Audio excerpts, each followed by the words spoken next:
kalau bicara Nusantara itu dibagi tiga sebenarnya. Nusantara besar itu Asia Tenggara, Nusantara kecil itu Indonesia, dan Nusantara yang sekarang adalah ibu kota Nusantara. Sehingga topik yang saya akan bahas adalah bagaimana bersinergi dan bersatu untuk kejayaan umat di Nusantara. Jadi ada tema itu yang kita jadikan hal yang penting.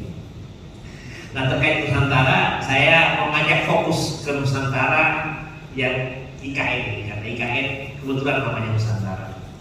Nah, Bapak Ibu sekalian, itu sudah disampaikan bahwa IKN ini untuk kebaikan ke depan, kebaikan bangsa ini ke depan, kebaikan anak cucu kita. Jadi nanti yang pasti umat Muslim khususnya di Balikpapan Selatan itu jangan lupa mengawal IKN secara bagus. Kenapa saya katakan demikian? Karena IKN itu adalah masa depan Indonesia. Mungkin ada yang berkata masih meragukan apakah lanjut atau tidak. Kalau kelanjutan IKN hampir pasti lanjut, Bapak Ibu sekalian.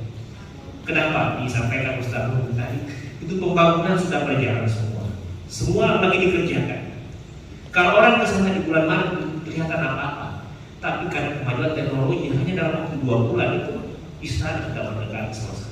Dengan Pak Mahfud MD, kemudian Kepala Otorita, dan semuanya itu masalah penguatan itu disampaikan. Bahkan Pak Mahfud MD menyampaikan simbol 17 Ramadan IKN yang kebetulan dilakukan di Hunian Pekerja Konstruksi itu sebagai deklarasi Madinah.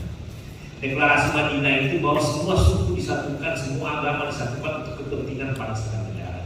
Nah, bicara umat, karena umat Islam di seluruh Indonesia adalah terbanyak, maka ketika kita berkiprah untuk kebaikan SDM dan lain sebagainya, maka itulah kebaikan umat. Ini saya akan tanya satu persatu yang mungkin yang meragukan saya. Dulu ada yang bilang uangnya dari mana? Ternyata dalam perjalanan uang untuk masalah uang selesai.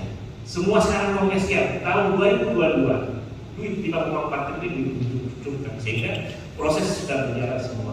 Tahun ini 26,27 triliun itu sudah jalan, itu sudah ada. Duitnya juga tidak mengganggu kesehatan, tidak mengganggu pendidikan, karena duitnya diambil dari Kementerian PUPR yang memang ratusan triliun per tahun untuk membangun Indonesia. Jadi pembangunan digeser saja. Tahun depan 35,37 triliun.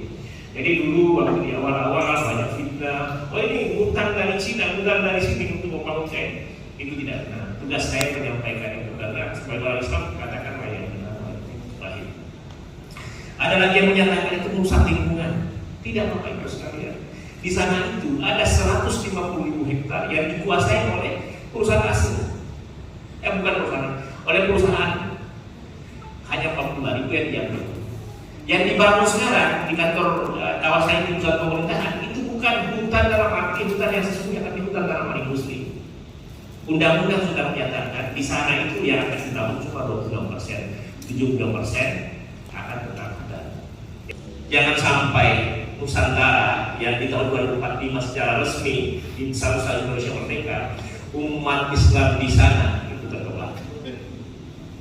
Jangan sampai itu yang saya katakan. Jadi hari ini menarik sekali kita diskusi. Hari ini kita berkomitmen. Hari ini saya minta semua ulama umarah untuk menyiapkan generasi muda kita, untuk menyiapkan anak-anak kita khususnya di Kalimantan Timur untuk menjadi bagian yang tak terpisahkan dengan Nusantara. Saya sendiri ada isu yang menyatakan di sana pekerjaan Cina mau sebelah yang besar, tidak pernah di sana, tidak lihat, udah bilang tidak boleh. Kalau ada yang bilang merusak lingkungan itu tidak benar, kalau yang bilang membangun itu kan benar, itu tidak benar. Sekarang itu momentum. Kalau misalnya Indonesia hadir dengan peranan umat Islam itu tidak bisa dipungkiri meskipun sejarah kadang-kadang dibilangkan. Tanpa Allahu Akbar, tidak mungkin Indonesia merdeka. Makanya negara mengakui kata-kata atas perkataan Allah yang Maha Kuasa. Yang saya mau sampaikan, IKN Nusantara itu sudah pasti benar.